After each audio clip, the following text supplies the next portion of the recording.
मन का मीठा था जय हो पाया नाम पदारथ हीरा, पाया नाम पदारथ हीरा। धीरा रे मन धीरा, पाया नाम पदारथ हीरा, पाया नाम पदारथ हीरा। बिन सत गुरु थारी मुक्ति ना होवे, बिन सत गुरु थारी मुक्ति ना होवे। यूं कह गए दास कबीरा, पाया नाम पदारथ हीरा, पाया नाम पदारथ हीरा। धीरा रे मन धीरा, पाया नाम पदारथ हीरा। राधा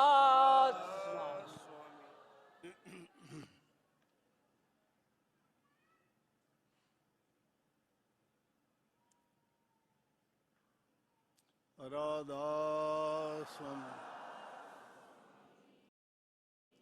राधा राधा स्वामी दयाल की दया, राधा स्वामी सहाय, राधा स्वामी।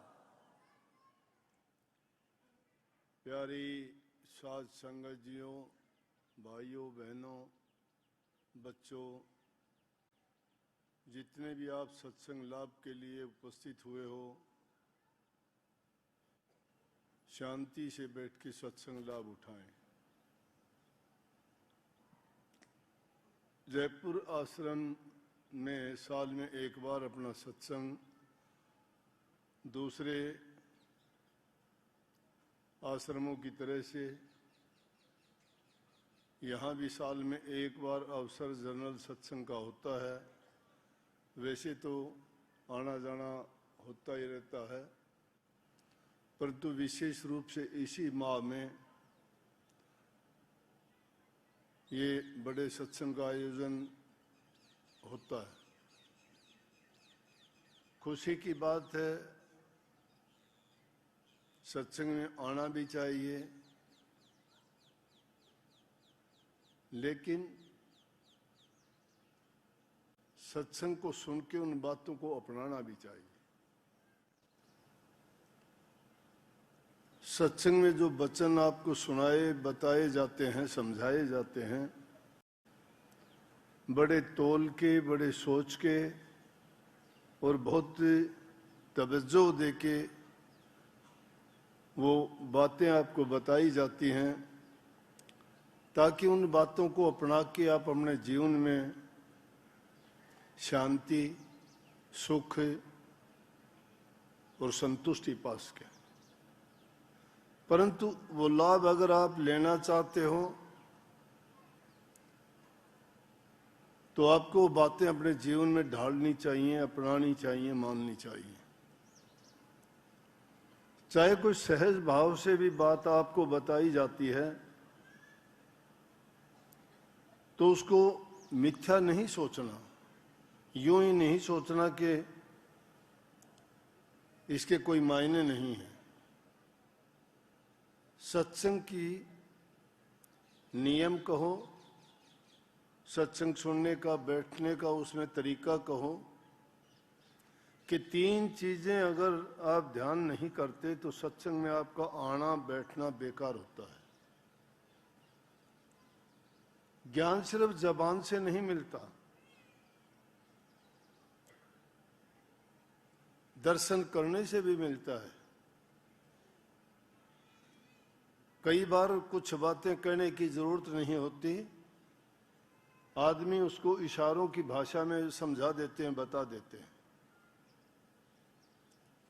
किसी चीज को आप नहीं करते तो आप गर्दन हिला देते हो, बोले तो नहीं ना, इसका मतलब नहीं करना ये।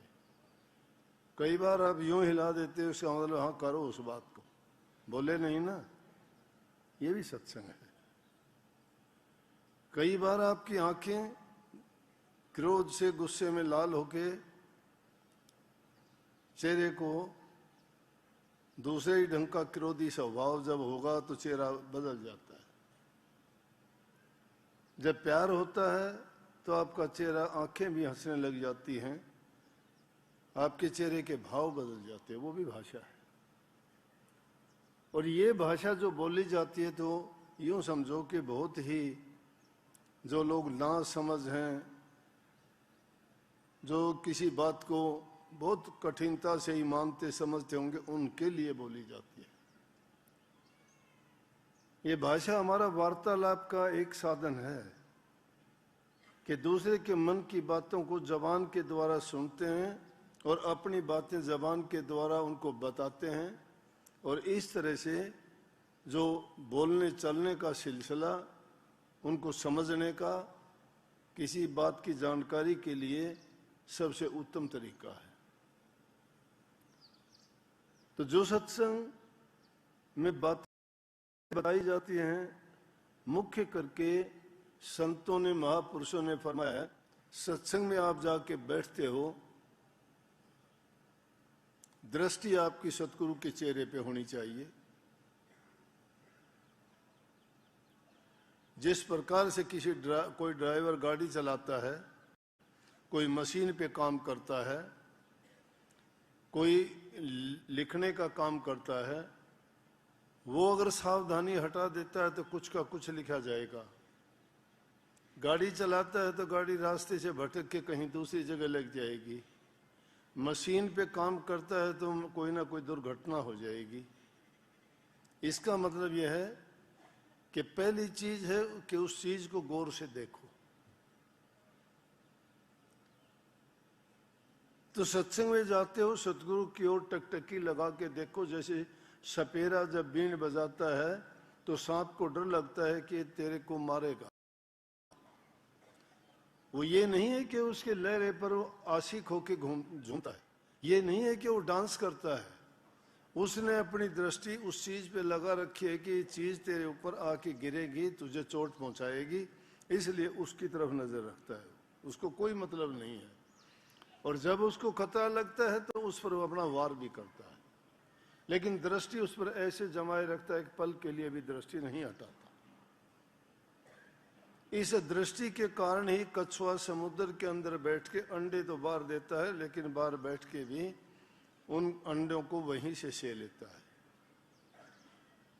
कुछ ऐसे पक्षी होते हैं प्रवासी, एक जगह से दूसरी जगह चले जाते हैं, वहां अपने अंडे दे देते हैं, अंडे दे के चले जाते हैं अपने देश को वापिस, और वहीं बैठे उन अंडों को सेते हैं। उनमें से बच्चे निकल के बड़े हो जाते हैं और अगली बार उनके साथ ही उड़ के चले जाते हैं। दृष्टि में बड़ी शक्ति है, ताकत है। सतगुरु की दृष्टि में भी है, आपकी दृष्टि में भी वही शक्ति है। आप नहीं कहते कि फलां आदमी की, फलानी औरत की इस पर नजर लगी। नजर लगना है क्या? यही नजर है। मन की शक्तियों की जब एकाग्रता होती है, वो सारी शक्ति एक बिंदु पर स्थिर हो जाती है। यही ध्यान है। आप सभी यहाँ सत्संगी हो, इसलिए ये प्रकरण पता नहीं कैसे चला है, क्या आगे जाके कहूँगा और क्या बोला जाएगा वो तो सतगुरु जानता है। लेकिन पहली चीज है कि दृष्टि सतगुरु पे रखो, करण कान उनके वचन पे रखो। दृष्टि की तो ऐसी बात है, ट्रकों और गाड़ियों पर भी लिख देते हैं कि दृष्टि हटी दुर्घटना घटी। चेतावनी ड्राइवर को है कि दृष्टि नहीं हटाना, आगे पीछे सामने ध्यान से देखते रहना, नहीं तो दुर्घटना हो जाएगी। वचन एक पल के लिए भी आप भटको नहीं।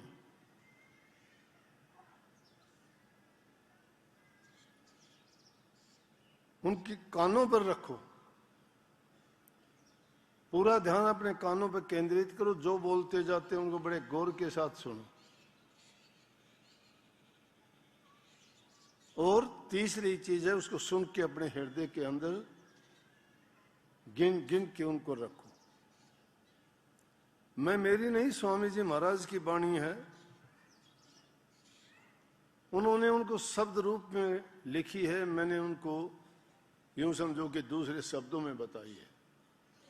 वो कहते हैं कि दरस करे बचन पुनि सुने, सुन सुन के गुण गुण गुण के काढ़ ले सार, काढ़ सार तिस करे आहार, कर आहार पुष्ट होया भाई, जग भय भव सब गई नसाई। क्यों गई?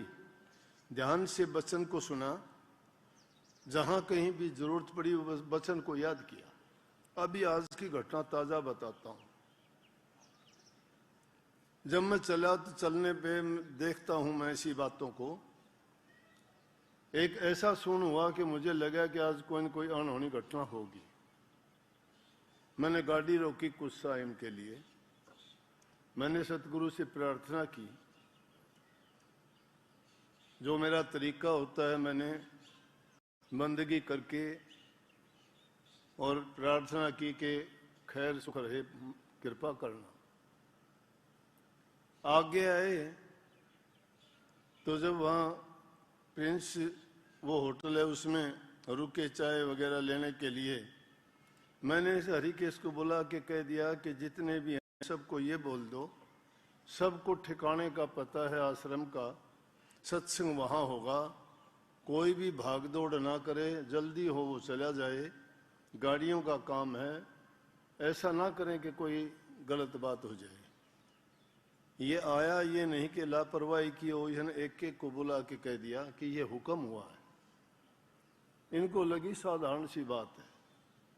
उससे पहले भी मैं एक आदमी का नाम लेके कह दिया, मैं आज उस आदमी को बड़ा श्रृंगार के लेके आए हैं, आज अच्छी बात नहीं है। मेरे साथ 4 आदमी थे, अकेला नहीं था। उनको कहा मैंने ये भी नहीं कि मैंने मन मन में कह दिया, उनको नाम लेके साफ कहा कि उसको लेके आए। इन्होंने लापरवाही की, उस वचन की ओर गौर नहीं किया कि जब संदेशा आया है तो कोई ना कोई बात है। और वही हुआ कि वहां से थोड़ी देर चलने के बाद में गाड़ी का एक्सीडेंट हुआ। बच गए वो बचे इसलिए कि जो अब सगुन हुआ था उसको मेट दिया सतगुरु ने। जो प्रार्थना की थी वो सुनी गई कि कोई हानि वाली बात नहीं हुई, सिर्फ गाड़ी टूटी है। अगर उसको बात को ये यूं गौर नहीं करते, मानते नहीं, ये होता है उनके साथ। हर सत्संग के बाद में मैं हर इंसान को कहता हूं कि आप देर से चले जाना, टाइम लग जाएगा, घर पहुंच जाओगे। जल्दबाजी लापरवाही करोगे तो नुकसान उठाओगे। वाणी कबीर साहब की कितनी गजब की बात कही है, धीरा रे मन धीरा, पाया नाम पदार्थ हीरा।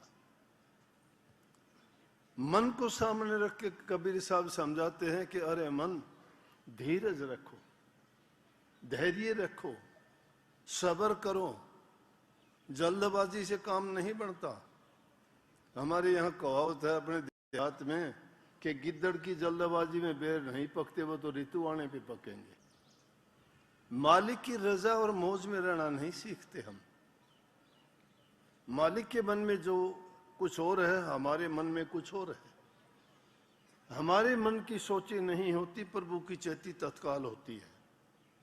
क्योंकि उसने जो विधान रचा है उसमें राई घटे न तिल बढ़े, विद न लिखे जो लेख। सब कुछ निश्चित है, परंतु इंसान अगर लापरवाही करता है तो दुर्घटना तो घटेगी। अब गलतियां करके प्रभु को दोष देंगे, गुरु को दोष देंगे, तो वो गलती किसकी होगी? दोष देने वाले की है। तो उस बात के ऊपर पूरा चलो। मालिक ने जो कुछ हमें दिया है उससे संतोष रखो, धीरज धरोगे तुम्हारे सारे काम होंगे। उन्होंने जो विधान रचा है उसके अनुसार अपने आप उस सारे इंतजाम वो करेगा, सब इंतजाम करेगा। ये माई बाई बैठे हैं, इधर भाई बैठे हैं, आपकी छाती तो नहीं फूली, लेकिन क्योंकि आपके बच्चा नहीं होना है। बच्चे की पैदाइश तो माताओं ने करनी है, और उस बच्चे के आने से पहले प्रभु ने इंतजाम कर दिया है, उनके दूध के स्रोत बना दिए हैं कि वो छोटा बच्चा दूध यहां से पी के बड़ा होएगा। जब उसने इतना इंतजाम कर रखा है, फिर इंसान अपनी चालाकी क्यों करता है? कैसे भूल जाता है? उसके पत्ते पत्ते में, कतरे कतरे में उसका जहूर देखना चाहते हो, हर जगह है। लेकिन हमारी गलतियां देखो, हम मानते नहीं, सोचते नहीं। हम तो अपने आप की अपनी बुद्धि से, अपनी चालाकी से, अपनी चतुराई से अपने ही पैरों को काट लेते हैं कुल्हाड़ा लेके। कुल्हाड़ा क्या है? बिना समझ की बातें। हमें ज्ञान ही नहीं है कि हमारा फायदा किस में है, हमारा नुकसान किस में है। अरे इंसान जानबूझ के जिस चीज में उसका फायदा है, जिस चीज से उसके सारे काम होते हैं, और उसी चीज से वो दुश्मनी कर लेता है, तो कहां गुंजाइश है उसका भला होगा? प्रभु तो सुधार देगा, एक मिनट भी नहीं लगाएगा। आदमी चालाकी करेगा, उसकी चालाकी नहीं चलेंगी, फेल हो जाएंगी, क्योंकि उसके इतनी सामर्थ्य नहीं है कि वो प्रभु के नियम को, मर्यादा को, उनके कानून को तोड़ सके। उनकी मौज से अलग वो कुछ नहीं कर सकता। अगर करेगा तो उसको नुकसान उठाना ही उठाना पड़ेगा। क्यों? उतना बल उसमें नहीं है कि वो थोड़ा बहुत भी मुकाबले में आ सके। बलख बुखारा के बादशाह को भी ये आदत थी, कितनी बार आपने सुनी भी होगी। और इसमें जो वाणी कही कबीर साहब ने कि बांदी के बोल रगे लगे राजा को। बलख बुखारे के बादशाह को एक बोल का खटक लग गया। वो उपदेश था, वो सत्संग में बैठ के नहीं सुना गया था, वो किसी गुरु या महात्मा या किसी उपदेशक ने नहीं दिया था, वो कोई कथावाचक, वो कोई ज्ञानी या कोई ऐसा प्रचारी नहीं था कि जिसने वो ज्ञान दिया हो। किसने दे दिया? प्रभु ने एक बांदी के मुख से उसको वो वचन दिलवा दिया, और उसी वचन ने उस राजा की पूरी जिंदगी को बदल के रख दिया। हम सब जानते हैं कि जिस दुनिया में हम रहते हैं, ये एक बाजीगर जैसा खेल है, ये सपने जैसी माया है। बिखर जाता है देखते देखते सब कुछ। कोई यहां अपना नहीं है, सब संगी साथी स्वार्थ के, मतलब के, अपने हित के हैं। जब तक उनका आपसे कारज पूरा होता है, आप अच्छे और प्यारे लगते हो। जिस दिन थोड़ा सा भी आप उनका नहीं कर पाओगे कुछ, या जो चाहते हैं वैसे आप नहीं करोगे, तो आप ही उनके लिए बड़े से बड़े दुश्मन बन जाओगे। ये अंधेरा है, इस अंधेरे से कब तक लड़ते रहोगे? नहीं लड़ सकते। ज्ञान का दीपक जलाओ। ज्ञान का दीपक वो नाम है,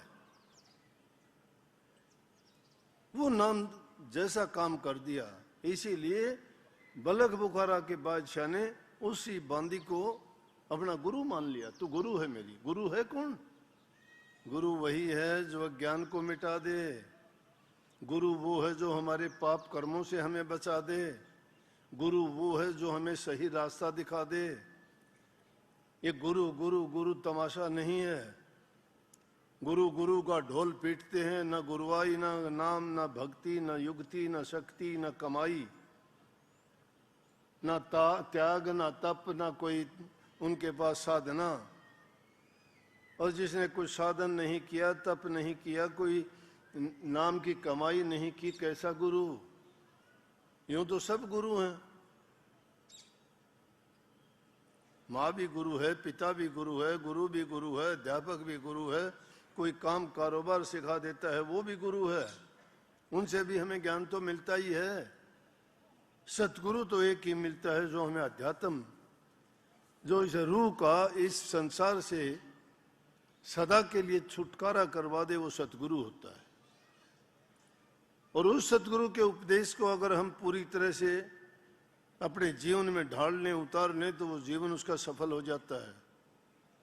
कोई आडंबर, कोई पाखंड, कोई भेष बदलने की जरूरत नहीं है, कोई बाणा नहीं बदलना, बाण को बदलना पड़ता है, आदत को बदलना पड़ता है। जब बाण बदलोगे, बाणा बदलने की जरूरत नहीं, तुम्हारा मन बदल जाएगा, दुनिया की तरफ से हट के प्रभु की तरफ लग जाएगा। यही तो था मलक बुखारा का बादशाह को आदत थी बचपन से सवामन फूलों की सेज पर सोता था, बांदी बिछाती थी। अब बांदी का काम, नौकरों का काम तो होता है पूरा दिन बेचारे काम करते हैं, फूलों की सेज बिछा के उसको भी बहुत साल हो गए थे ऐसा करते करते। एक ही दिन जब उसने सेज को बिछाया तो उसके मन में ख्याल आया कि रोजाना राजा इस सेज पे सोता है, हम तो जमीन में सोते हैं तो भी हमें नींद आ जाती है, तो इस पर कैसी नींद आती होगी, कितना आनंद आता होगा, मैं रोजाना ये फूलों की सेज बिछाती हूँ तो देखूं एक मिनट के लिए। हारी थकी थी, उसके ऊपर सोई, सोते ही उसकी नींद आ गई। नींद आ गई, उसको बड़ी शांति मिली, पता ही नहीं लगा कब उसको आंख मिच गई। राजा जब आया उसने देखा कि बांदी की ये हिम्मत, एक नौकरानी और राजा की सेज पे सोए, रानियों को भी इजाजत नहीं है। राजा की सेज पे तो रानी भी मुश्किल से ही इजाजत लेने के बाद ही कभी उनके सैन कक्ष में आ सकती है, नहीं आ सकती, राजा ही उनके कक्ष में जाता है। लेकिन इसने तो बहुत गलत काम किया है। राजा को गुस्सा हो गया कि इसकी हैसियत क्या है कि मेरी सेज पे सोई। कोड़ा उठाया उसने, जगाया उसको और उसको पीटना शुरू कर दिया। हर इंसान सोचता है, जैसे भी हालात होते हैं हर हालात में सोचता है, लेकिन किसी का सोचने का दायरा छोटा होता है, कोई ज्ञानवान समझ किसी की कम किसी की ज्यादा, सब बराबर तो नहीं होते ना। परंतु इंसान मजबूर है, मन सबके हृदय शरीर में है और सोचता है हर इंसान, जैसे उसकी दौड़ है उतना तो सोचता ही है।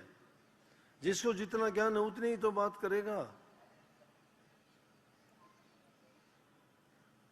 उसने पीटना शुरू कर दिया, उसको कोड़े लगे, बड़ी तकलीफ, दर्द हुआ। एक दो बार तो उसने आंसू निकाले, रोई, उसके बाद बड़ी जोर जोर से जब ख्याल आया जोर जोर से हंसने लगे। हंसने का कारण क्या था, राजा बड़ा हैरान हो गया, कहने लगे अरे कोड़ा भी हाथ से छूट गया, कि इतने कोड़े लगने के बाद तो इसको और भी तकलीफ हुई होगी, लेकिन इसने तो कमाल कर दिया, हंसती क्यों है। रोक के कहने लगा बांदी तू हंसती क्यों है, तुझे तो रोना चाहिए। बोली कुछ नहीं। ने बोला नहीं बताओ, इतनी तकलीफ में तो कोई रोता है, हंसता कैसे है। बोली राजा हंसने का मेरा कारण ये है कि जब आप सवामन फूलों की सेज पे रोजाना सोते हो और मुझे ख्याल आया कि एक दिन मैं भी एक मिनट के लिए देखूं इस पे कितना आनंद आता है। निश्चित रूप से बड़ी सुगंधी थी, बड़ी आनंददायक ये सेज थी, बड़ी शांति मिली, मुझे पता नहीं लगा मैं कब सो गई। लेकिन जब आपने मुझे कोड़े से पीटा तो मुझे ये ख्याल आया कि मुझे सजा इस चीज की मिली है, मैं 2 मिनट 10 मिनट या आधा घंटा जो भी आपकी सेज पे सोई, और रोजाना मैं सोती थी वहां मुझे कोई सजा नहीं मिलती थी, लेकिन आज थोड़े समय के लिए सोई थी तो मेरे ऊपर कोड़े बरसे। तो राजा आप तो रोजाना सोते आए हो, आपकी क्या दशा होगी, मुझे इस चीज पे आश्चर्य है कि आपके साथ क्या घटित होगा। राजा ने ये बात सुनी, राजा के भी दिमाग में बात आई कि बात तो बिल्कुल सत्य है,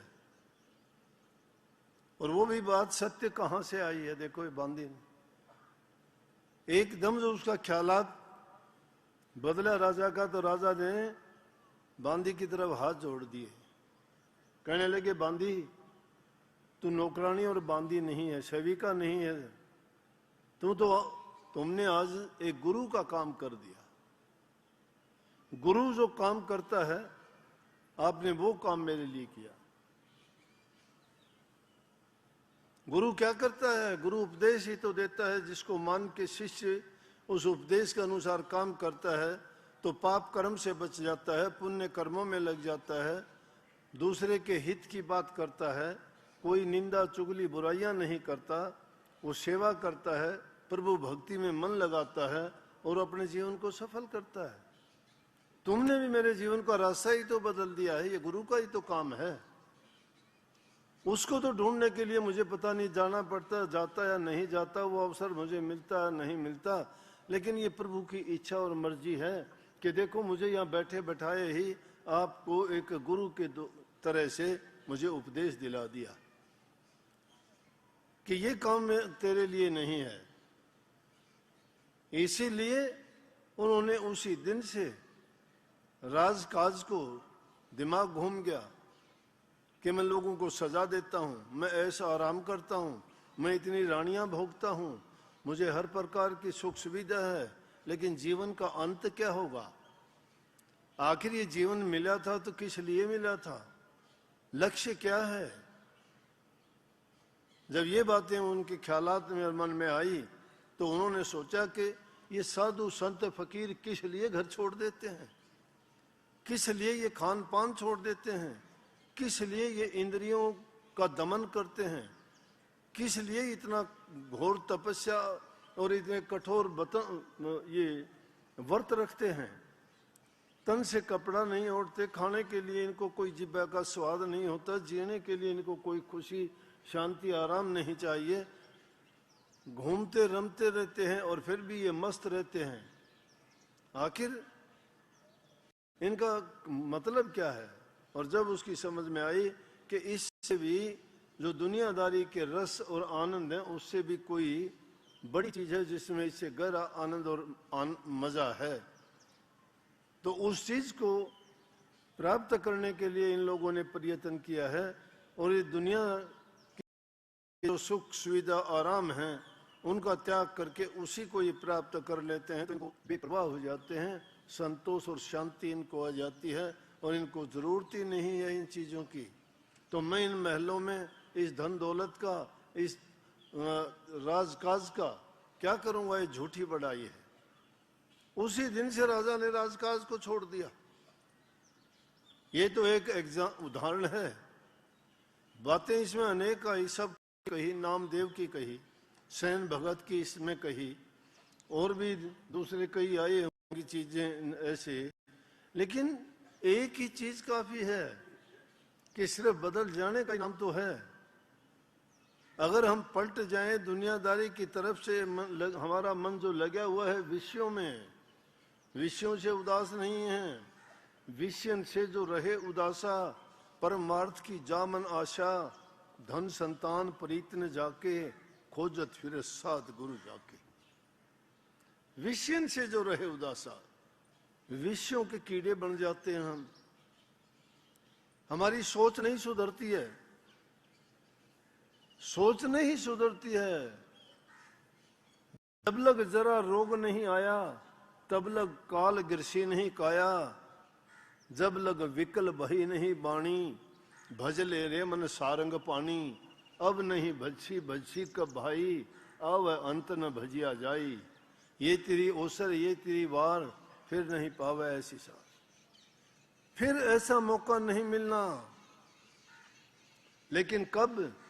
जब लग जरा रोग नहीं आया। हमें जब पता लगता है शरीर में कोई रोग लगता है, जब कोई हमें पीड़ा होती है, जब तक किसी को रोग पीड़ा नहीं होती है, कबीर साहब ने बड़े हर आदमी की जबान पे मिल जाएगा, क्यों सुनते हैं, सुन के जबान से याद भी कर लेते हैं, तो क्या जीवन में उतारते भी हैं क्या? वो कहते हैं कि दुख में सुमरण सब करे, सुख में करे न कोई, जो सुख में सुमन करे तो दुख काहे का होए। अरे सुख के समय कोई याद ही नहीं करते, हम खुद खुदा बन जाते हैं, खुद ही सब कुछ ज्ञान बांटना शुरू कर देते हैं। जो सुखी इंसान होता है उससे बात करके देखना, ऐसी ऐसी बातें वेद शास्त्र कुरान पुराण उठा के रख देंगे पूरी। गीता ये कहती है, रामायण ये कहती है, भागवत ये कहती है, और वेद ये कहते हैं, सब कुछ बता देंगे। जैसे कभी उनको देखा नहीं, कभी सुना नहीं, लेकिन कह देंगे। लेकिन जिसको रोग और बीमारी लग जाती है, जिस पर परेशानी हो जाती है, उसकी हालत वो हो जाती है जिस प्रकार की तोता पढ़ाई। तोता पढ़ाई क्या है? तोते को पिंजरे में बंद करके सिखा देते हो, रामू राम राम बोल, राम राम सारा दिन बोलता है बेचारा, पूरा दिन राम राम बोलता है, राम राम। रामू सिखा देते, दो चार बात जो भी सिखा देंगे वही बोलेगा, रामू ये बोलेगा। लेकिन जब बिल्ली दिखाई देती है, जब राम राम नहीं बोलता वो, फिर टां टां करना शुरू कर देता है। ये तोता रटाई वाली बात है। जब दुख और पीड़ा दिखाई देती है तब चिल्लाते हैं। फिर तो हे हनुमान जी, हे माता, हे गुरु जी, हे ब्रह्मा जी, हे महादेव जी, हे भोले शंकर बचा। अब मैं क्या करूं? सबको याद कर लेता है, एक को भी नहीं छोड़ता। याद दिलाता है उसको कि तूने उसके काम सवारे, उसका ये कर दिया, उसकी नामदेव की छान छपा दी, तूने उसको वहां दर्शन दे दिए, तूने प्रहलाद भगत को दे दिए, ध्रुव को तूने संभाल लिया, तूने मीनाबाई को दर्शन दिए, सबके दुख तूने हरे। सबकी याद दिलाते हैं, अपनी नहीं दिलाते, अपनी नहीं बताते कि आपने कितना याद किया। अगर हम प्रभु को याद करें सच्चे मन से, उनसे प्रीत का नाता जोड़े ना, हम तो अगर एक छोटा सा दान पुण्य करेंगे तो अभी 25 तो फोटो उतरवाएंगे। 25 आदमी तो कैमरे वाले साथ लेके जाएंगे, फोटो उतारो भाई, उसकी तरफ मुंह कर लेंगे, चीज हाथ में पकड़ लेंगे, क्या मिला उससे? इनाम मिल गया कोई? अरे देने वाला दे रहा है, देखने वाला देख रहा है, करने वाला कर रहा है, हमारे बस में ही क्या है? हमारे बस में जो करने वाला काम वो तो करते नहीं है। मान बढ़ाई, और ये मान बढ़ाई जमपुर ले जाई, होए रहो दासन दासा, मगन भय का सुन रासा। ये मान बढ़ाई जमपुर को ले जाती है, कोई फायदा नहीं है उसका। यहाँ तो दासन दास, नौकरों का नौकर, सेवकों का सेवक, दीन अधीन गरीब जो बनता है वही प्रभु की भक्ति को पाता है। सबने उन्हीं ने पाया है। मीरा ने राजमहलों को ठोकर लागी, बलख बुखारा के बाद ठोकर मारी, बलख बुखारा के बादशाह ने राजगद्दी को त्याग के जंगलों में चला गया, साधु का भेख धारण कर लिया, लत्ते कपड़े तन पर नहीं है, कठोर तप करता है। गुरु कबीर साहब को गुरु बनाया, और बहुत सालों की सेवा करने के बाद कबीर साहब ने उनकी कठोर से कठोर परीक्षा ली, कड़े से कड़ी सेवा करवाई, फिर जाके कहीं नाम दिया, नाम पदार्थ हीरा। ये है पदार्थ हीरा। हीरा बड़ा कीमती चीज है दुनिया में, हीरे की बड़ी कीमत है। आंख चुंदिया जाती है उस हीरे को देख के। एक हीरा था, वो दुनिया में घूमता फिरा, कोई नूर हीरा, बहुत बड़ा था, बहुत सुंदर, अच्छा था, लेकिन उसकी कहते हैं खूबी ये थी कि जिसके पास गया उसी का नाश किया। और आखिर में वो इंग्लैंड वाले ले गए यहाँ से चोरी करके, राजा रणजीत सिंह से। वहां जाके उनका भी जब ये बंटा धार हो गया हिंदुस्तान से, उनके इसीलिए तो उठे वो हीरा उनके पास चला गया। वहां जाके उन्होंने उसको मान लिया गया तो गलत है, उसके तोड़ के टुकड़े कर दिया, म्यूजियम में रखा है। तो ये नाम की तुलना उस हीरे से की है। वैसे तो नाम की कोई जानता नहीं क्या कदर है, नाम है क्या? नाम कोई खाने की चीज थोड़ी है, नाम कोई देखने की चीज थोड़ी है, नाम कोई हाथ में लेके पकड़ने की वस्तु थोड़ी है। नाम वो हृदय में तारने वाली एक शक्ति है जो हमारे पापों का नाश करती है, जन्म मरण के बंधनों से मुक्त करती है, सदा के लिए इस दुनियादारी से हमारा लेखा जोखा पूरा करके अपने घर पहुंचाती है। नाम वो ठिकाना है, नाम वो हमारी मंजिल है, नाम ही तो सब कुछ है। नाम के बिना तो बेनाम तो कुछ है ही नहीं।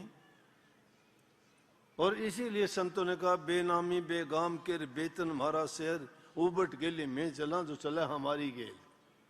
बेनामी बेगाम के, कोई गाम नहीं है, बेनाम नाम भी नहीं है, और बेतन मारा शहर, मारा कोई ना नगर शहर गांव ठिकाना है, और जिसके साथ चला हम उबट गेली, कोई रास्ता भी नहीं है। उबट गेली में चला जो हमारा हमारी गेल, जो हमारी गेल चलता है उसको हम उस मंजिल पे उस घर में पहुंचा देते हैं जहां से आए थे। एक दिन में ये दशा नहीं बदलती, बहुत खूबी खुशी होती है मुझे, हम गृहस्थी होते हुए भी महापुरुषों की शरण लेके कम से कम हमें नाम की दौलत मिली है, बुराइयों से छुटकारा हमें मिला है। नाम की कमाई चाहे कम करते होंगे लेकिन फिर भी हमारा जीवन सुखी है। जो लोग शराब कबाब में लड़ाई झगड़ों में अपना जीवन बर्बाद करते हैं उनसे लाखों दर्जे अच्छे हैं। बताओ किसको क्या कमी है नाम लेने के बाद, एक भी बताओ किसी को कमी है तो, लेकिन कमी होगी तो उसकी अपने कर्मों के कारण कमी होगी, उसके दिल में धोखा होगा। जो निष्कपट होकर सच्चे मन से जिन्होंने गुरु से नाम लेके अपने जीवन को शुरू किया है उसकी किसी चीज की कमी नहीं रह सकती। अरे अगर तुम्हें थोड़ी सी भी शांति जीवन की नहीं दे सकता तो मुक्ति क्या खाक देगा वो नाम तुम्हें? नाम लेने के बाद में इंसान का जीवन सुखी हो जाना चाहिए, लेकिन ये बात ना आगे तुम रख देना कि जी मुझे रोग क्यों हुआ, मुझे बुखार क्यों हुआ, मुझे पीड़ा क्यों होती है, मुझे, ये हमारे प्रारब्ध कर्म का फल है। वो कर्जा है हमारे सिर पर, वो कर्ज जो हमारे लेके आए वो किसी को देना होगा। उस कर्ज को नहीं उतारना चाहते क्या? कर्जा लेके कहां जाओगे? इसलिए वो कर्जा तो हमसे ही पूरा होना है और देना भी पड़ेगा, लेकिन उस टाइम चीखना चिल्लाना नहीं, धैर्य के साथ उसको सोचो कि ये भी सतगुरु की रजा है, धीरे धीरे करके मेरा कर्जा उतार रहे हैं, किसी न किसी तरीके से उतार रहे हैं। कोई किसी का लेके भाग जाता है, कोई किसी से लेके मुकर जाता है, कोई किसी को किसी दूसरे ढंग तरीके से, कोई बेटा बन के, कोई बेटी बन के, कोई बहू बन के, कोई फूफा और नाता करके किसी न किसी रूप में लेके, और वो उससे काफियों को लगी होगी ये चोट, कईयों के बैठे होंगे ऐसे भी मेरे जैसे जिनको चोट लगी होगी, लेकिन वो क्या करें? आखिर दिल ये समझाते हैं कि अच्छा भाई मेरे कर्जा मांगे था, अपना पूरा हो गया, ले गया हो। लेकिन अच्छी बात है कि उसका हो गया, कुछ नहीं है, मिट्टी है ये, अपनी शांति को नहीं। जिन्होंने ऐसा किया है वो भीख मांगते फिरेंगे, तुम्हारा कुछ नहीं गया, तुम्हें तो मालिक उसका 1000 गुना देगा। धैर्य रखना, धीरा रे मन धीरा। पाया नाम पदार्थ हीरा, आपको नाम पदार्थ हीरा मिल गया, धीरज रखो, मालो माल हो गया। ये दुनिया की दौलत, ये 4 पैसे तो चले जाएंगे, कभी कुछ हो गया, कोई रोग लग गया डॉक्टर ले जाएगा, कहीं और कोई कभी चोर ले जाएगा, कभी कोई ठग के लेके वैसे भाग जाएगा, लेकिन नाम तुम्हारे से कोई नहीं ले सकता, ना छीन सकता, ना बटा सकता, ना उनका हिस्सा है, इसमें धोखा नहीं है। नाम नाम कहते रहते, नाम ये है, इसलिए मैं कहा करता हूं सारी चीजों को भूलो, नाम को ना भूला करो। आज ही पर्चा दे दिया मेरे को, तो वो नाम का 2 मिनट के लिए प्रार्थना करी गुरु महाराज के चरणों में अंतर ध्यान होके। ये ना सोचना कि अंतर ध्यान आंखें बंद करके ही होता है, नहीं, मन अपने आप ही उस ठिकाने पे पहुंच जाता है अगर तुमने अभ्यास किया होगा तो। जिसको कबीर साहब ने कहा ना, बैठे उठे खड़े उताने कहें कबीर हम उसी ठिकाने। अगर एक बार तुमने भक्ति करके, ध्यान लगा के, तुमने अभ्यास करके अपने मन को सिधा लिया है, तो जब चाहोगे सुभान कुदरत तेरी और आंख में चनकी देरी। आंख बंद करते ही बिना आंखें, आंख ना मूंदू, कान ना रोंदू, काया कष्ट ना धारू, खुली आंखें हंस हंस देखूं, सुंदर रूप निहारूं। ये चीजें बंद करने की भी जरूरत नहीं है। सुंदर रूप हमारी आंखों में है, हमारे हृदय में है, हमारे ख्याल विचार में है, हमारी सोच में समाया हुआ है, रोम रोम में, हमारे से जुदा अलग है ही नहीं। जुदा तो हमने कर रखा है, कभी भूले से भी उसको याद नहीं करते। उसको तो जहां याद करोगे, एक शब्द गाया करते हैं, याद करा वहां पाया गुरु जी थारा, जुग जुग जुग सवाया। जहां याद करते हो वहीं मिलता है। कमी हमारी है, याद करते ही नहीं तो वो अपने आप आके क्या करे, क्योंकि हमारे से दूर नहीं है, वो हमारे पास है। लेकिन हमने दूर कैसे मान लिया कि हमें वो ख्याल ही नहीं, पहचान ही नहीं, हमने कभी सोचा भी नहीं। इसलिए नाम वो दौलत है जिसको कभी भुलाना नहीं चाहिए। ये नहीं कि दुख हो तब याद करो, अरे दुख आने से पहले याद किया करो ना। तुम सोचो कि बारिश होगी, पानी आएगा, आएगा जब देख लेंगे, अभी क्या जरूरत है। और अब आएगा जब क्या करोगे। इसलिए पानी आने से पहले पहाड़ बांध लेनी चाहिए, पानी आने से पहले उसका इंतजाम कर लेना चाहिए। ये ना सोचो कि मुझे वो दुख आने से पहले ही उसका इंतजाम ऐसा कर दो दुख दूर से ही भाग जाए देख के। जहां नाम है वहां ये चीजें नहीं ठहरती, लेकिन दोनों चीजें साथ वैसे भी नहीं चलती। कभी सोचते हो कि दुनियादारी के ऐस आनंद रस भी भोगते रहेंगे और भक्ति भी कर लेंगे। भाई भक्ति करोगे तो त्याग तो कुछ करना ही पड़ेगा। जहां काम तहां नाम नहीं, जहां नाम नहीं काम, कहें कबीर दो मिले नहीं, रवि रजनी एक ठाम। काम है जगत की कामनाएं, जो तुम्हारी तड़फ, जो कामनाएं हैं तुम्हारी। और कामनाएं क्या हैं? जितनी मन की कल्पना है, जितनी सोच है। जहां काम है वहां नाम नहीं रहेगा। प्रेम गली अति सांकरीता में दो न समाये। वो प्रेम गली है, उसमें दो नहीं रह सकते, एक ही रहेगा। एकम एक, एक में एक मिला के दे दो, एक ही होता, ये गणित है। एक में एक मिलाओ दो हो जाएंगे, गणित तो ये है। लेकिन एक में एक मिला दोगे ये अध्यात्म है, एक ही हो जाएगा। एक ही एक है, एक ही एक है, एक अल्फ एक अल्लाह दा नाम। लेकिन उस अल्फ से ही सारी चीजें बनी हैं। इसलिए नाम हृदय में रखो, करने की जरूरत नहीं है। अभ्यास जो करते हो एक दिन में नहीं होगा, कुछ समय के लिए तो आपको उसका अभ्यास इतना करना पड़ेगा कि जिसको ढूंढ के और एक जगह पर शिथिल कर लो। अभी है हमारे पास, लेकिन हम देख नहीं पाते, बारमुखी है, जगत की कामनाओं के मारे हुए हैं। स्वामी जी महाराज ने साफ सार वचन में लिखा है, उनके लिए नहीं उपदेश हमारा जिनको जगत कामना मारा। जो जगत की कामनाओं के मारे हुए हैं उनके लिए हमारा उपदेश नहीं है। ये सूरज शब्द का उपदेश उन लोगों के लिए है जो अपने जीवन में अपने जीवन को सफल करना चाहते हैं, इसी जीवन में अपना सब कुछ पा लेना चाहते हैं। सब कुछ पाने का मतलब है मुक्ति द्वार, सब कुछ का मतलब है कि जन्म मरण से छुटकारा। सब कुछ का मतलब तभी हमारा जीवन सफल होगा जो हमें जिस उद्देश्य के लिए मनुष्य का चोला मिला था तभी सार्थक और पूरा होगा, जब हम नाम जप के अपना काम पूरा कर जाएंगे। तो इसलिए दोनों चीज तो इकट्ठी नहीं चलेंगी, या काम रहेगा। काम का मतलब ये ना मान लेना कि घर गृहस्थी के कभी कमाना छोड़ दो, कभी नौकरी छोड़ दो, कभी कृषि छोड़ दो, कभी मजदूरी करना छोड़ दो। जो काम तुम्हारा पहले पेट का साधन करना जरूरी है। जिस इंसान का पेट खाली है वो भक्ति उसके लिए कुछ नहीं है।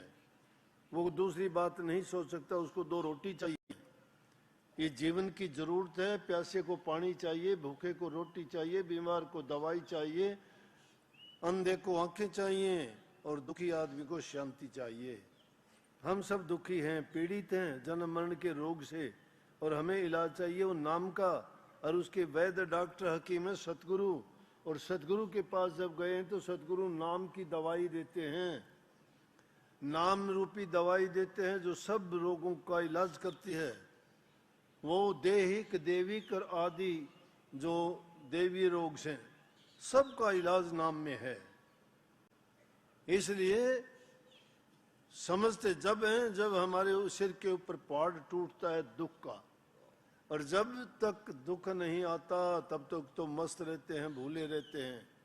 इसलिए प्रभु का शुक्र गुजार किया करो पल पल के मालिक आपकी बड़ी कृपा है, आपने सुंदर शरीर दिया, मनुष्य का जीवन दिया, अच्छे माँ बाप, अच्छे घर परिवार मिला, उन्होंने हर प्रकार से हमें पाल पोस के इस लायक बनाया। और उससे भी भाग्य की बात यह है कि हमें सतगुरु मिला, नाम मिला, भक्ति करने का अवसर मिला। ये नाम इतनी आसान चीज नहीं है जितनी आसानी से हमें मिल गया है, ये बड़ा कठिन है। ये तो कलयुग में संतों की कृपा है, क्योंकि छोटी सी उम्र थी इंसान की, औसत आयु 100 वर्ष भी नहीं बची, 60-70 वर्ष में इंसान चला जाता है। इसलिए संतों ने उसके लिए सुलभ तरीका नाम बताया, सूरज शब्द का योग बताया कि जिसको गृहस्थ में रहते हुए अपने गृहस्थ के काम भी पूरे करो, क्योंकि वो जिम्मेवारियां हैं हमारी, और वो काम करते करते अपना भक्ति का काम करके अपने जीवन को भी आप सफल करो। ये नहीं सोचना कि मैं दोनों काम कैसे करूंगा। हाथ से काम करना है, मन से भक्ति करनी है। हाथ या काम बल और मन यार बल। मन को यार की ओर लगा, मन को यार कौन है? हमारा सतगुरु है। अपने मन को सतगुरु की ओर लगा दो और हाथों में से काम करते रहो। सब ने किया है, सब संतों ने किया। कबीर साहब ने पूरी जिंदगी तानी तनी, रविदास जी ने ज्योति गांठी, नामदेव ने लत्ते ठेके, नानक साहब ने खेती का काम किया। अरे किसने नहीं किया? जितने लखवा माली था, पेड़ पौधे लगाने का काम उन्होंने किया। सैन भगत ने नाई का काम किया। एक भी तो ऐसा बताओ जिन्होंने काम नहीं किया। वो क्या भक्ति के रास्ते में बाधा बने? नहीं। पेट ना पाई रोटियां तो सारी गल्ला खोटियां। पहले पेट पूजा फिर काम दूजा। पहले अपने पेट का साधन करो, पहले अपने इस भूख को मिटाओ। कबीर साहब कहते, कबीर खुदा कुकरी करे भजन में भंग, ताको टुकड़ा डालकर भजन करो निशंक। कि भक्ति निशंक होके करना चाहते हो तो भूख जो है उस कुत्ते की समान है, भागती फिरती है। जब तक इसको तुम शांत नहीं करोगे तुम कुछ नहीं कर पाओगे। इसलिए पहले टुकड़ा उसको डालो। टुकड़ा डालोगे किससे? मेहनत करोगे, कमा के खाओगे, हक हलाल की, ईमानदारी की, सच्चाई की। ये तो सत्संगी बनने के बाद आपको समझ में आएगी कि हमारा खान पान शुद्ध होना चाहिए, हमारा रहन सहन पवित्र होना चाहिए, हमारी संगति नेक इंसानों के साथ होनी चाहिए, हमारा विचार और ख्याल हमेशा नाम में रहना चाहिए। हमारा जीवन सफल हो जाता है। ये वो मुख्य चीजें हैं। घरों में रहते हो, माँ बाप की, सास ससुर की सेवा करो, सब देवताओं की पूजा हो जाती है। जो माँ बाप और सास ससुर की सेवा नहीं करते, उनको कड़वा कठोर वचन बोलते हैं, उन लोगों का कभी भला नहीं होगा। नौजवान बच्चे कभी माँ बाप की बात की लापरवाही ना करो, नहीं तो कष्ट उठाना पड़ेगा। माँ बाप ने तुम्हारे जीवन को अच्छा बनाना चाहते हैं, इसलिए वो जो तुम्हारे लिए करते हैं उनसे अच्छा तुम्हारा कोई कुछ कर नहीं सकता। अच्छा, कभी भी उनकी बात में शक ना करो कि तुम्हारा कुछ बुरा करें। तुम्हारा अच्छे से अच्छा करने की सोचते हैं वो। हमेशा उनका पूरा विश्वास रख के उनकी बात का पालन करो, उनके उपदेश्वर आज्ञा में काम करो। तीसरा, कठोर वचन ना बोलो किसी को भी ना बोलो, बहुत बुरा है। इन चीजों को अगर हम अपना लेंगे तो ये भक्ति के रास्ते के लिए वो कांटे हैं, जो रास्ता जब उभारा जाता है तो ही उस पथ पर चलने के योग्य बनते हैं। लेकिन ये कांटे रास्ते में अगर बिखरे पड़े हैं तो भक्ति नहीं कर सकते, चाहे लाख कोशिश कर लेना। माँ बाप को ठुकरा के, सास ससुर की इज्जत ना करके तुम कभी भी भक्ति में सफल नहीं हो सकते। अगर जीवन में शांति चाहते हो, सुख चाहते हो और आप अपने जीवन को सफल करना चाहते हो, दुखी गरीब की सहायता करो। तुम्हारे सामर्थ्य है तो धन से, तन से, मन से दूसरे की जो सेवा कर सकते हो वो करो। प्रभु के नाम का सुमन चिंतन भजन करो। अगर मांगते भूखे को कुछ दे सकते हो तो उसको जरूर देना चाहिए। जो लोग तुम्हारे पास मांगने के लिए आता है, तुम्हारे पास है तो उसको जरूर दो। क्योंकि वो जो आता है तुम्हारे पास लेने के लिए, वो तुम्हारा इज्जत और मान करने के लिए आता है। तुम्हारे पास होते हुए उसको इनकार ना करो। अगर ज़्यादा नहीं दे सकते, तुम्हारी सामर्थ्य के अनुसार अपने हाथ से ज़रूर दो। तुम्हारा दान किया हुआ, तुम्हारा दिया हुई चीज़ कभी व्यर्था नहीं जाएगी। अगर तुम किसी को अच्छी बात बोलते हो, तुम्हें अच्छा उसका लौट के परिणाम मिलेगा। अगर किसी का बुरा सोचते हो, बुरा करते हो, तो उसका परिणाम हमेशा बुरा ही होता है। इसलिए अच्छे काम करने की एक बार आदत डाल लोगे, तुम्हारे मन में दया प्रेम होगा, और जिसके हृदय में दया और प्रेम होता है वो ही भक्ति में सफल होता है। नहीं तो भक्ति नाम की उनके लिए कोई चीज मायने नहीं रखेगी। गुरु के दरबार में जाते हो, नाम भक्ति की आप कहते हो, लाखों काम छोड़ के भी अभ्यास किया करो। दोनों टाइम ध्यान किया करो। मैं कहता हूँ तुम्हारे मन के विकार अगर साफ करना चाहते हो, तुम्हारे लिए वही गंगा, वही जमुना, वही सरस्वती और वही गंगा सागर, वही त्रिवेणी का स्नान है। सूरज शब्द का योग, त्रिवेणी का स्नान, सब तीर्थों के तीर्थ हैं, क्योंकि उसमें हृदय पवित्र होता है। और जिसका हृदय पवित्र होता है वही इंसान सुखी जीवन जीता है, और यहाँ से वो किसी का बुरा नहीं करता, और उसके मन में हमेशा अच्छा करने की, भक्ति की, प्रभु की गुणगान करने की बातें दिल में ठहरती हैं। वही आदमी हर प्रकार से सुखी जीवन जीता है, जाने के बाद प्रभु के चरणों में पहुंच जाता है। सबको बहुत बहुत आशीर्वाद। राधा स्वामी, गुरु महाराज आपको शक्ति दे, सामर्थ्य दे, आपके हृदय में और भी ज्यादा प्यार भर दे। मेरा सबसे ज्यादा जो होता है प्यार बढ़ाने का, क्योंकि जो इंसान प्यार करना सीख जाता है वो भक्ति करना भी सीख जाता है। क्योंकि जो आदमी प्यार करवाता है प्यार में अंधा हो जाता है, कुछ भी करवा लो उससे, करवा लेते हैं ना। दुश्मनी करके तो कोई करेगा नहीं कुछ भी। पशु भी उल्टा चलेगा, अगर दुश्मनी करोगे तो चलेगा कि नहीं चलेगा। लेकिन अगर प्यार करोगे, प्यार करते करते तो चाहे वो अपनी गर्दन तोड़ा लेगा, लेकिन प्यार नहीं तोड़ेगा। इसलिए प्यार का रास्ता सबसे उत्तम है। जिसने प्रभु पाया उसने प्रेम के रास्ते से पाया। प्रेम का नाता सबसे उत्तम है, प्रेम करो। घरों में भी प्यार प्रेम रखो। कोई जाति धर्म और इन चीजों में मत पड़ना। हम सब एक ही प्रभु की संतान हैं। बुराइयों से बचो, अपने बच्चों को अच्छी तालीम, अच्छी शिक्षा दो। घर में बैठा के 5 मिनट रोजाना उनका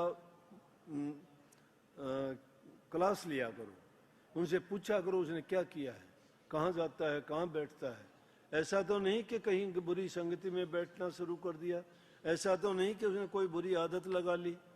उनको 5 मिनट के लिए अगर रोजाना समझाओगे तो कभी रास्ते से भटकेगा नहीं। ये आजकल के नौजवान बच्चे हमारे माँ बाप की लापरवाही के कारण भटक गए। हमने लापरवाही की, उनको कभी पूछते ही नहीं तू कहाँ रहता है, क्या करता है, कहाँ जाता है, कौन तेरा मित्र दोस्त है, वो कैसा है, उसकी आदतें क्या है। अरे ये नहीं देखते और उसको तुम आज़ाद कर देते हो, जो मांगता है उसको देते हो। मैं कहता हूँ कि उनकी ज़रूरतें पूरी किया करो, उनकी इच्छा पूरी ना किया करो। ज़रूरत तो है, कलम की ज़रूरत, पेन की ज़रूरत, कपड़े की ज़रूरत, खान पान की ज़रूरत, वो पूरी करो। लेकिन अगर वो जो चीज़ जिसकी ज़रूरत नहीं है वो मांगता है, तो उन चीज़ों की ओर आप गौर ना करके उनको सही रास्ते पे लाओ। तुम्हारा जीवन सफल हो जाएगा। क्योंकि माँ बाप की पूंजी, माँ बाप की संपत्ति उसकी संतान होती है, और जिसकी संतान बिगड़ जाती है उसका जीवन बर्बाद हो जाता है। इसलिए बच्चों को जरूर संभालो, सुखी जीवन रहेगा। मालिका पर सब पर कृपा बरसाएगा, और हर प्रकार से आपका जीवन भी सुखी, गृहस्थ भी सुखी, भक्ति भी पूरी, और आपको अंत में मुक्ति भी सही मिलेगी। राधा सुबह बोलो शाम बोलो, राधा स्वामी नाम बोलो। जब भी जुबान खोलो, राधा स्वामी नाम बोलो। सुबह बोलो शाम बोलो, राधा स्वामी नाम बोलो।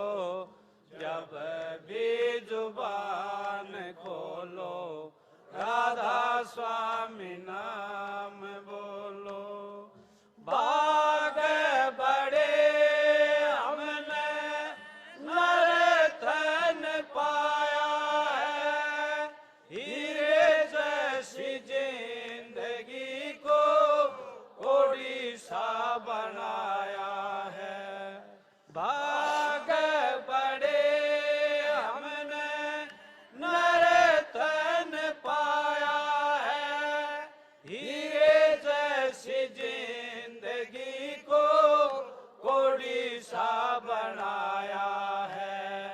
दुनिया का प्यार झूठा, दाता संग तार जोड़ो। जब भी जुबान खोलो, राधा स्वामी नाम बोलो। सुबह बोलो, शाम बोलो, राधा स्वामी नाम बोलो। जब भी जुबान खोलो, राधा स्वामी नाम बोलो। प्रभु की कृपा से मिला अनमोल खजाना है। जिसकी कृपा से मिला, उसी पर लुटाना है। प्रभु की कृपा से मिला अनमोल खजाना है। जिसकी कृपा से मिला, उसी पर लुटाना है।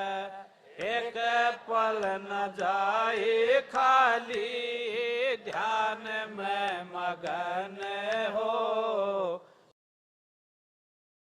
जब भी जुबान खोलो, राधा स्वामी नाम बोलो। सुबह बोलो, शाम बोलो, राधा स्वामी नाम बोलो।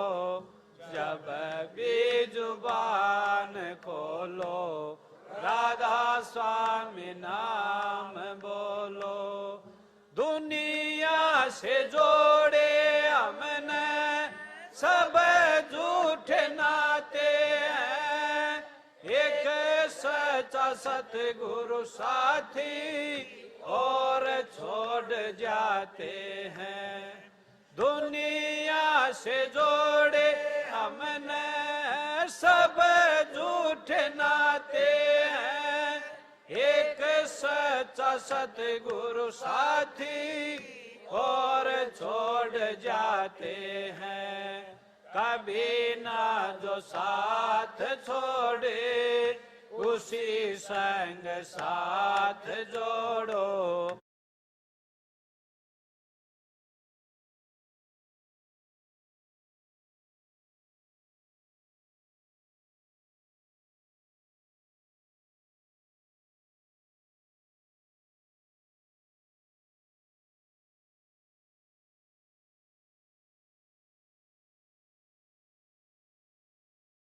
जब भी जुबान खोलो, राधा